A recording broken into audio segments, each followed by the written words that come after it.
যোৰহাটৰ দিগম্বৰ চুকত বিহু নাচৰ কৰ্মশালাৰ শুভাৰম্ভ। শতাধিক শিকাৰুৰ অংশগ্ৰহণেৰে উখল মাখল পৰিৱেশ। অসমীয়াৰ বাপতি সাহোন চেনেহৰ ৰঙালী বিহুলৈ মাজত মাথো কেইটামান দিন বাকী। প্ৰকৃতিৰ লঠঙা বিৰিষেও পুৰণি সাজ সলাইছে। কপৌ, তগৰ আদি ফুলে নানাৰঙী আস্বাদনেৰে ধৰাৰ বুকু সজাই তুলিছে। কুলিকেতেকীয়ে আনিছে বহাগৰ বতৰা। বহাগৰ জাননী পাই গাত তৰণি নাই প্ৰতিগৰাকী অসমীয়াৰ।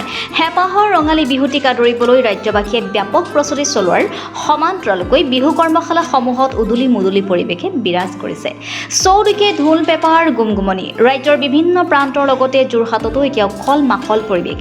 ঢোল পেঁপা গগনাৰ মাতত মুখৰিত হৈ পৰিছে যোৰহাট নগৰৰ দিগম্বৰ চুক অঞ্চল। প্ৰথমবাৰৰ বাবে HD ক্ৰিয়েশ্যন আৰু অঞ্চলটোৰ ধ্ৰুৱজ্যোতি সংঘৰ সৌজন্যত 10 দিনীয়াকৈ অনুষ্ঠিত হৈছে বিহু নাচৰ কৰ্মশালা।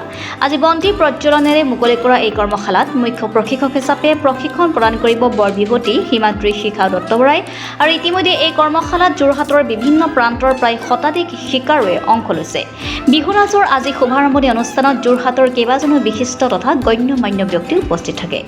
যোৰহাটৰ পৰা অনুপম বৰা ৰিপৰ্টাৰ লাইভ অসম। বিহু কলিয়ে মই দুজনা এফেক্টকে দিম।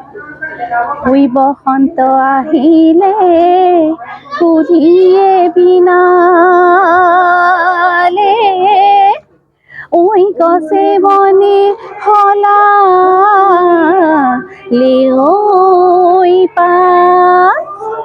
আজি বিহু তলিত ঢোল পেঁপা বাজিছে ঐ নাচো নাচো লাগিছে গাত।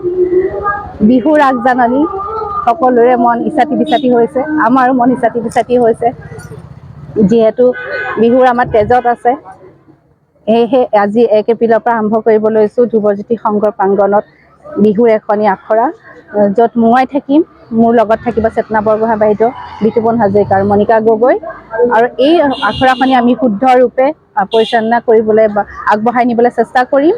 আৰু তাতোতকৈ ডাঙৰ কথা, আমাৰ এই অঞ্চলটো হিন্দু, মুছলিম, বেংগলী, মাৰোৱাৰী সকলো জাতিৰ মানুহে বসবাস কৰি আছোঁ। আৰু ইয়াত সকলো জাতিৰ মানুহে এতিয়া আহি পেলাই অংশগ্ৰহণ কৰিছেহি।